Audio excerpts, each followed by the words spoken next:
Welcome to the Get Out There and Get Known podcast. Join Pam Perry, veteran PR strategist, Emmy award-winning producer and publisher of Speakers Magazine, who will show you how to crack the code in getting out there to get known. Each week, she either interviews her media friends, PR colleagues, or she just goes solo, offering you strategies on publicity, publishing, and platform building. So listen up to hear how to get booked on media places and on superstar stages. Now, here's your host, Pam Perry. Hey, this is Pam Perry. So today we're going to talk a little bit about what the media wants.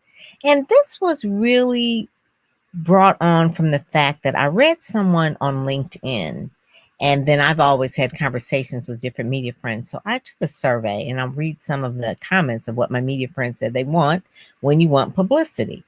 But Perry Hedrick, I want to give him a shout out. He is a fellow PR colleague, and he wrote something on LinkedIn I want to read to you. And I just thought it was so spot on. He's kind of hilarious. So he says, PR is widely misunderstood, right?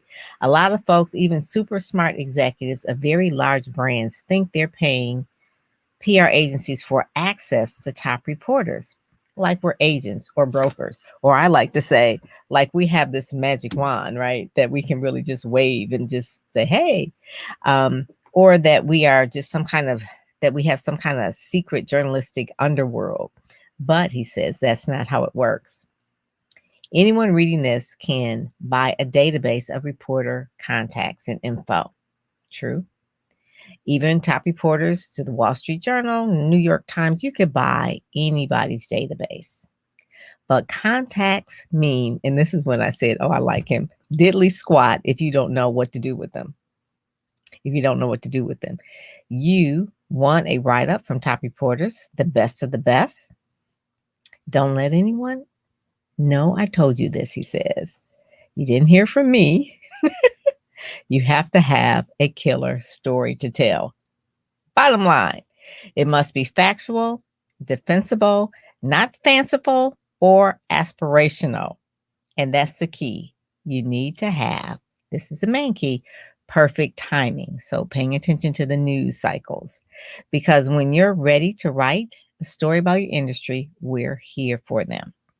So that's why PR agencies work really hard for you to stay top of mind with key reporters, because we're here to write about, they're here to write about you, your industry, and that's what publicists do. They help you, they arm you with facts, he says, data research, customers, graphics, visuals, all of those things. I told someone today, a client today, I says, we need a one sheet, we need a bio, we need B-roll, we need video, we need a working website, not a whack website. We need certain tools, because these are the tools. Obviously, you need photos and things like that, but you need the tools that when the reporter or the editor or the producer says, hey, send me this, send me that, you have that in the right format, in the right resolution. And it says earned media, earned meaning there's paid, there's earned, there's owned, and then there is, what's the other one? Shared media. And so shared is kind of like social, and then owned is what you own, and then earned is what publicity is, right? It's what it is that you, and then there's paid. Paid is advertising. So one of the things is that earned media requires a great story, impeccable timing, and constant, what I call like work or research. You know, people who are always on the lookout for their client in the news, looking for like double dutch. I would say like when to jump in. And anyone who tells you other than that is peddling snake oil. As a trained publicist, I appreciate it, Pari. Thank you so much. He says, this is the way. And he kind of put the little fist up there. I was like, oh, brother, we are talking truth here, right? We are talking truth. So that came from LinkedIn, because you know I love my LinkedIn family over here, right? Because LinkedIn is everything. Hey, Alicia. How are you? That's it. Hey, Carla. Good evening. Good evening. Yes. Hey. So one of the things I'm going to talk about is giving you some real life answers of what they're really looking for, right? What they're really looking for. For those of you who aren't familiar with me, I'm Pam Perry. You see the little thing down there. I'm the host of Get Out There, Get Known podcast, and I do LinkedIn Live every week. I drop podcasts every single week. You can go to PamPerryPodcast.com. Watch all of them. You can listen on iHeart, iTunes, or Apple Podcasts. They're just everywhere. I showed up in Amazon. I'm like, what is this? And so I have been doing PR publicity for a long time and a couple of decades. And so I work with a lot of different clients from different areas, from nonprofits to I was the director of Salvation Army public relations for many years, to working with authors and speakers. So, from TD Jakes to Dr. Cindy Trim, Dr. Stacia Pierce, all of that. And then I teach in my membership program, Ready, Set, Go, Speak, how to do these things. I like Perry. He said, PR used to be like fishing. You get dozens of traps, talk about PR pitches and hope to see a couple of the flags snap up and get nibbles from reporters. He says, you never knew what kind of fish you'd attract, but eventually you trap. Every trap or pitch used to be the same bait, but now they say really it's merely a numbers game. And it kind of just says, that, the spray and pray, but I really don't think it is spray and pray and keep your fingers crossed. Really reporters, if you know what they're looking for, if you give it to them, they want to use it just as much as you want to give it to them. That's really the truth, because you're giving them, you're making their jobs easier. You're making their life easier. So Ready, Set, Go, Speak is a program that really is a membership that talks about a system, about how you have to be ready. It talks about mindset, really readying on how to get the publicity, what the publicity will do for you, how to leverage it once you do get it. The set is all the tools that I told you about. And the set is really the easy part. The set is the press release, the pitch, the hook, the angle, the physical, tangible things that they'll need and require. The go is when you're actually out there and you're doing the pitching and you're going and you're getting the bookings. And then speak is when really you're just confirming and doing all of the bookings and making sure that your message is resonating. And when you're speaking, that it is translating into sales. That's the whole part, because public relations, publicity is a part of the marketing wheel. It's one of the wheels in the spoke. So, one of the spokes in the wheel. So you have to have it do something. Publicity is not for ego. It's not ego marketing. It is really marketing to really move forward, to serve, to sell something. So if you have all this publicity and nothing is sold, it's like, okay, well, what was that about? So let me read you some of the things that the media said that they want. So and I did this a while ago. So one of the things that people said that they want, this person says, an example of a release announcing something like a parade that has to do with a local high school, a marching band, that's something that maybe touches a lot of people. This particular person says govern things I use, so I have friends that work at like news stations, so they use a lot of that. Again, it has to touch a lot of people. So when you're sending out a press release, it has to touch a lot of people. I usually stay away from just like one things of like a grand opening of one thing, it's like, who cares really, unless it's a small town. It says all of those people are looking for free publicity, right? And they usually don't spend money with the local radio station. So what they're saying is, if you're going to do a pitch, if the pitch is to a radio station, it just can't be about you. Can't just be about you. How many people will this affect and touch? Because if it doesn't affect or touch a lot of people in their audience, and it's just about you in your place, that's really an ad. So that's paid. That is paid media. That is not earned. You have to earn it, right? The other person says that one of the things they're looking for, topics and guests of interest to their audience. So you have to know the audience of the media, something that is clearly written. Brevity is key, with details about the guests and the topic to help them determine if there's something that's interesting for a half-hour show. The word interesting, you would only know what's interesting to them if you know their media, right? Another person here says, a simple, clear-cut statement telling me the basic story at the top. That's why brevity is key. They're on the average, reporters, producers, editors, journalists, they get an average of probably about 200 emails, 300 emails a day. And most of those are pitches. So they have to sort through a whole lot. And they still have a job to do. They still have to write. So they can't read pitches all day. So they want something that's going to say why, clearly written, short, up at the top, Direct name and contact. There's the other thing, another pet peeve, because I even get pictures too for Speakers Magazine. They'll put all this information here, and then I have to hunt down the name and the contact information. So more info below, fine, but I need solid links that go to things that I can find.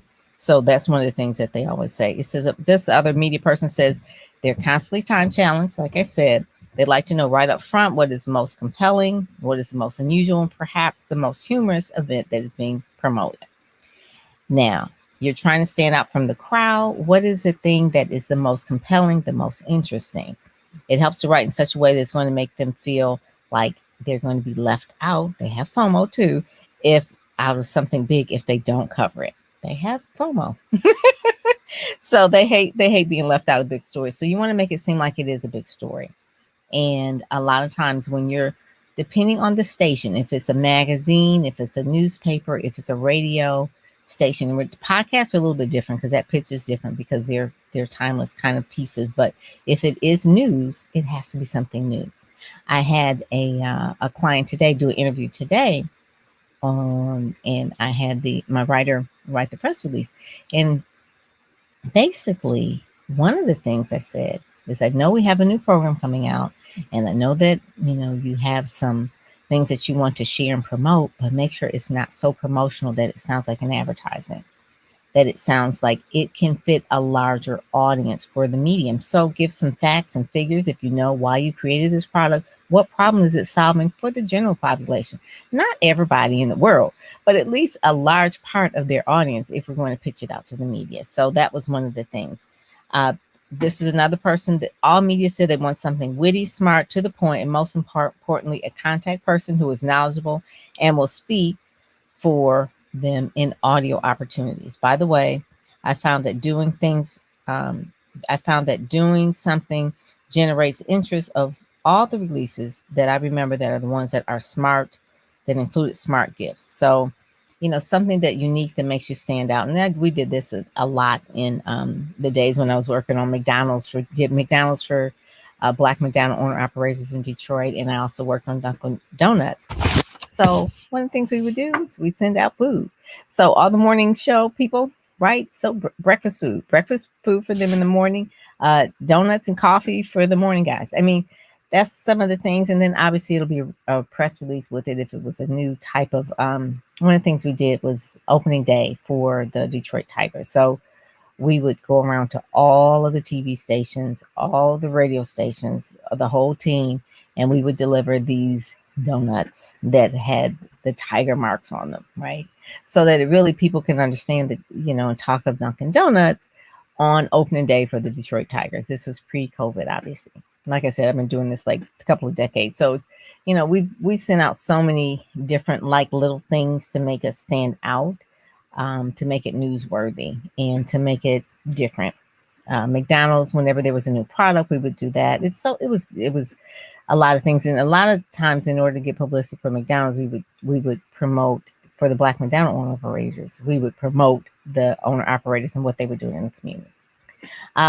Some of the things that they say that they really, really love is making sure that they reach the station well in advance. They said they get frustrated with people who call with items that must be aired within the next few days, or with, basically they're not giving them enough time. He says also publicity packs that are more apt to receive more attention, not just a single slips of paper. We generally show the organization has put in much thought and care into the release. Thought and care. So spray and pray is not the thing. We want thought into the release. The other person says news releases need to be straight to the point. I don't need a 10-page story to tell me about some kind of book signing. Just give me a paragraph. If I'm interested, I'll call for more information. So a lot of them, what I teach really in the Ready, Set, Go Speak program is that you have to do a lot of pitches in order to get media. Have to have thick skin. It's not personal. If they don't like that pitch, then try another pitch. Try another pitch on another day. It is timing. A lot of it is timing. A lot of it is the brevity, but a lot of it is really making sure that you are prepared, because you only have one chance to make a first impression. So you want to make sure you're doing that. The other thing too is that A news release that is actually, get this, newsworthy, right? Not just publicity. And this person says, I guess a lot of press releases from political candidates focus on their schedule and they don't bring any news about into the events. It says, I could see these being useful to big organizations where there are more people, that report on politics. However, in a one-person newsroom, so this is where it really pays attention to know who you're sending it to and make it more personal if you can. The press releases that are most useful are usually bring an interesting person to the community to the forefront or giving me really a synopsis of a conference. They don't like propaganda. They're not there to promote you. It says I also get generic press releases, and they don't do anything. They're just generic and they don't get any coverage. So one of the things too, it says that making sure that you know what they have covered. Don't send them something that they just covered. So at least scour the website to see if they've covered anything before, because what they hate is like, we just did a segment on that. And it's like, oh, you did? And so now you're looking like crazy. It's like, oh, okay, well, if you did a segment on that, at least give them a different angle. That's really the whole point of it. The main thing is that when you are pitching that, they say this over and over again, that it affects their listeners, affects their readers, the majority of the readers, it affects their audience. They don't care about you. They care about what their audience is looking for. The other things that said they're looking for me, I do a news magazine show. So it's a little bit different. So just like magazines are different from newspapers, you have to know the environment for each medium, which is really what publicists know. They know the environment for each medium. He says, but I look for anything that is little out of the ordinary, has a good human interest pulls on the heartstrings story, but also look for anything that has to do with diversity. So speaking of diversity, so there are a lot of different types of diversity, I guess you would say, medium. So if you're trying to reach the African American market, maybe you can go on blacknews.com, which is a website where you could go and do press releases there. You can maybe do Sirius Urban View, and there's a whole lineup of there from Karen Hunter to Laura Coates to Joe Madison. If you're looking for, and not just Black people who work for major stations, but there are Black stations like the Black News Channel, which is all, obviously news for Black people there. So, obviously there's Black newspapers that NNPA, National Newspapers Publishers Association, which is a chain of all the Black newspapers. And then each city has its own Black newspaper. So targeting the African American market, then obviously there's radio too as well. There's the Beasley Group and there's Radio One. So you have to know when you're digging in and knowing what your client wants or what media you really want to go after to study it and to know all of the intricate details of what each one is looking for. And does it sound like a lot of work? Yeah, it is a lot of work. it is a lot of work. That's why people pay a lot of money to have a publicist, because it is a lot of work. You have to know that. But the main thing that I started out saying is that just because you have a Rolodex of media contacts does not necessarily mean that you're going to send them a press release or send them a pitch and you're going to get on. Relationships is everything. And I will say that for me, I've been around for a long time. And when you are nice to people or genuinely nice to people and you're providing information of value, you're very professional in terms of your materials that you're sending to them, they will remember you. And then when you call them again, they will pick up the phone or either they'll answer the email and they will say yes. Most people are nice. Now, there are some people that are just kind of like, hey, they don't have that type of chip in them where they're just rude. Okay. So they just, like I said, you have thick skin. Some people are going to be rude. They won't respond. If they say no, you just say next. That's it. But you do have to continue to pitch. And the more you pitch, I just was recently featured in, I think, what is Parsha's magazine called? VIP Global. VIP Global. So she featured like 50 top women influencers. And a lot of those women I knew. Nicole Roberts Jones was one, and I think Dr. Missy was one, and there were a few other ones. And I really appreciated that. So one of the things too, when you do get publicity, one, you do share it out.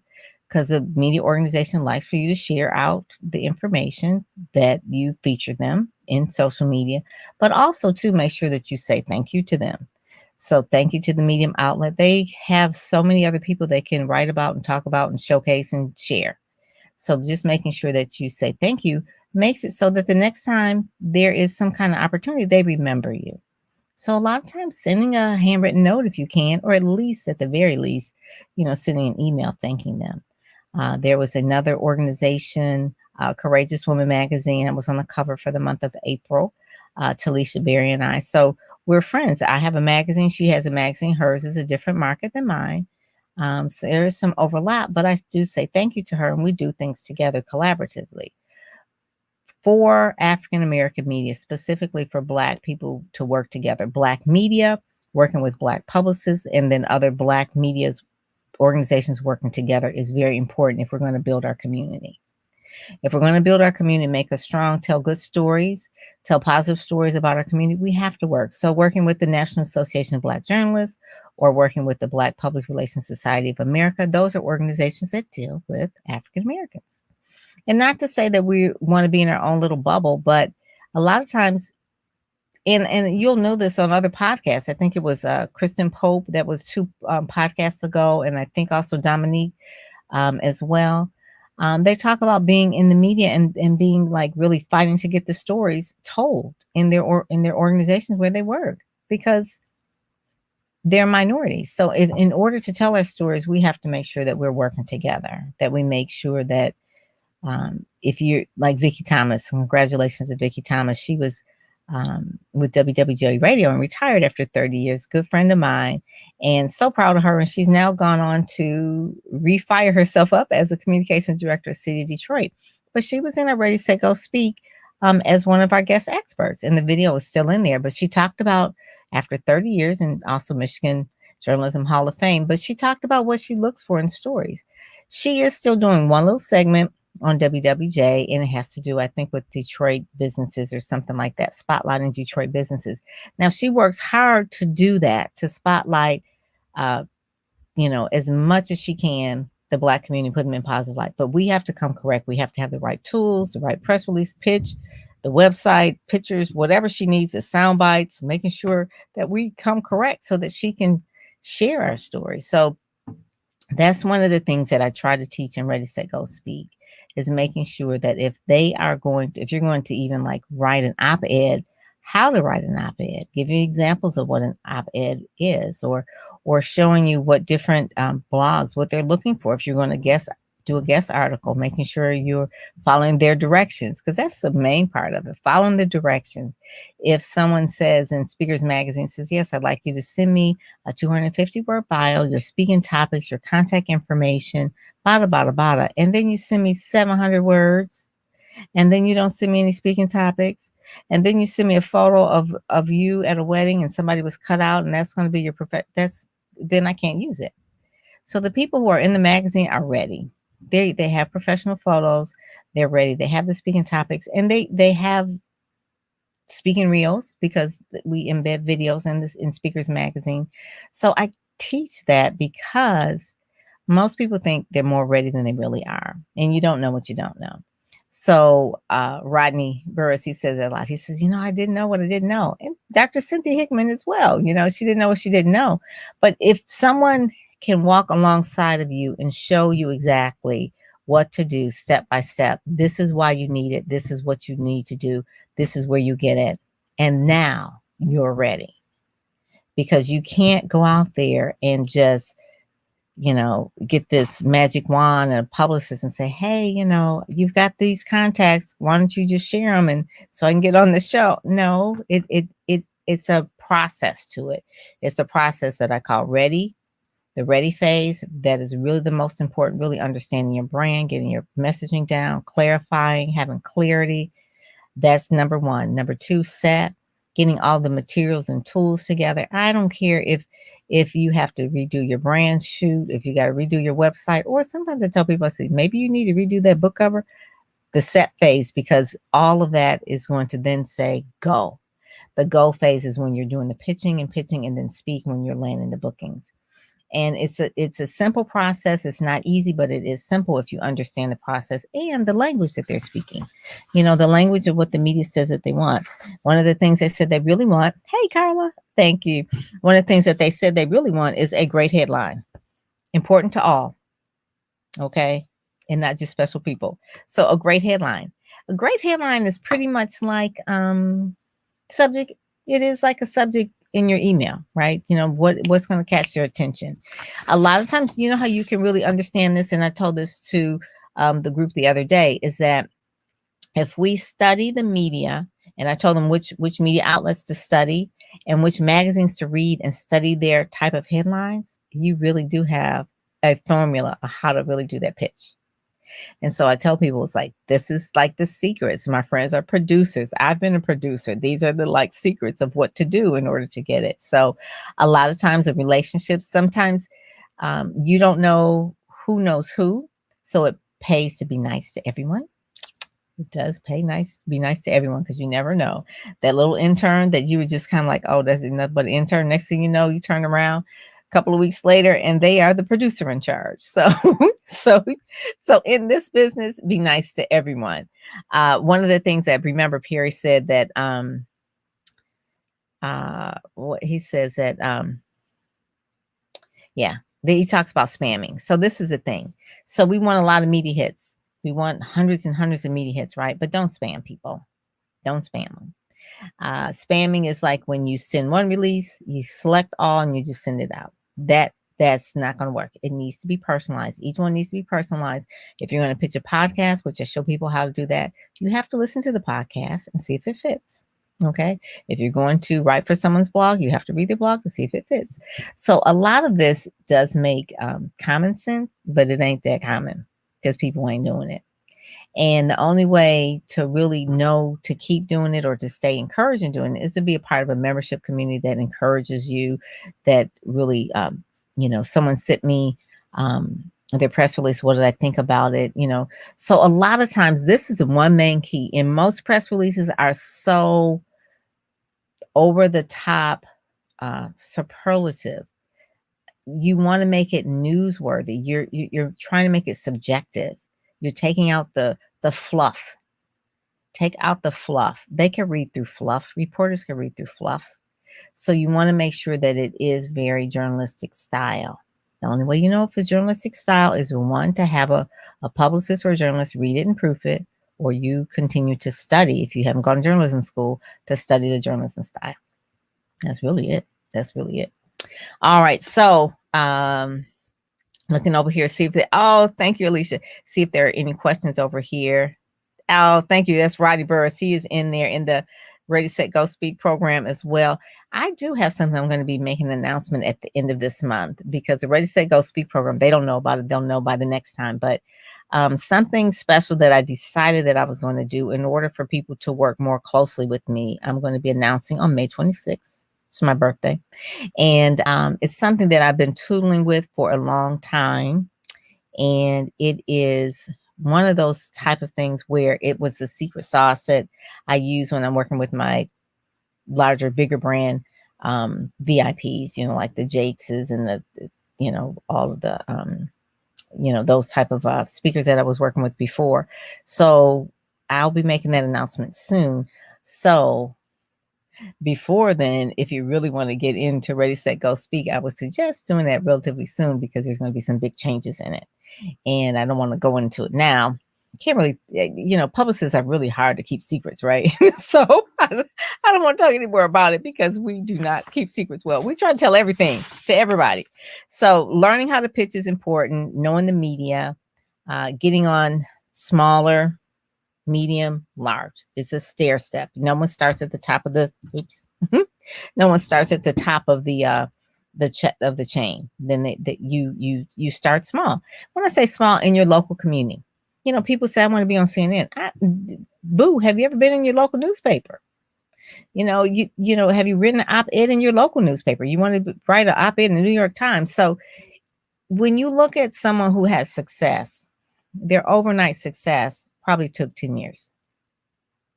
Ask Audra, was it Audra Day? She won an Oscar for a Billie Holiday. she won an Oscar or a Grammy. I can't remember what it was, but she's been out there for a minute. All right. And she will tell you that in a minute, that she did not just start right away. So one of the things too, the last thing I'm going to say is that if you have a book, you can write a press release, but don't write the press release just about the book. Make it about what's going on in the news to make the book relevant besides just your book. So many people, when they have a book, it's like, oh my God, I have a book. Everybody has a book. Okay. Just about everybody has a book. So you want to make it so that it flows with other things going on in that news cycle, right? And not just about your book, because there are a million books that are released every single year. So what is going to make your book different? We did the press release for Juanita Rasmus. Her book is Learning to Be. And so we really tied it around learning to be, really when the bottom falls out. Talked about COVID and people in isolation and people really going through a period of depression and that sort of thing. So the book dealt with bigger things that were going on in the world besides just her book. It was her personal story. It was a nonfiction book about her personal story and how she learned to be, but it also talked about self-care and those trends that people are talking about. So she's been on a lot of stations across the country and different podcasts, but it wasn't just talking about her book. Her book was just the tool that opened it up. That was new and newsy, but we also tied it into what's going on in the news cycle and what was important to that news station. So with that, I'm going to, if there are any questions over here, that this StreamYard is so cool. So my Ready, Set, Go Speak program, go there, readysetgospeak.com. That is a monthly program that, like I said, it's like having a publicist information on tap, where everything that you need is in one place. So you make sure that you do that. Go there, readysetgospeak.com. And then bi-weekly, I answer Q&A questions personally on Zoom. And that's one of the things too. So you can go and read the testimonials there on the page. I won't have to go through all that, but you can watch those videos there. So with that, I am Pam Perry, and I will talk with you later. Bye-bye. You've been listening to the Get Out There and Get Known podcast, brought to you by PamPerryPR.com, where you'll get insider tips on how to build your platform, pitch the media, and promote yourself with confidence. Head over to PamPerryPR.com and get the exclusive video training on the 7 must-have marketing materials you need before you pitch in order to be considered in media places or superstar stages. PamPerryPR.com, where you help you shine like a superstar.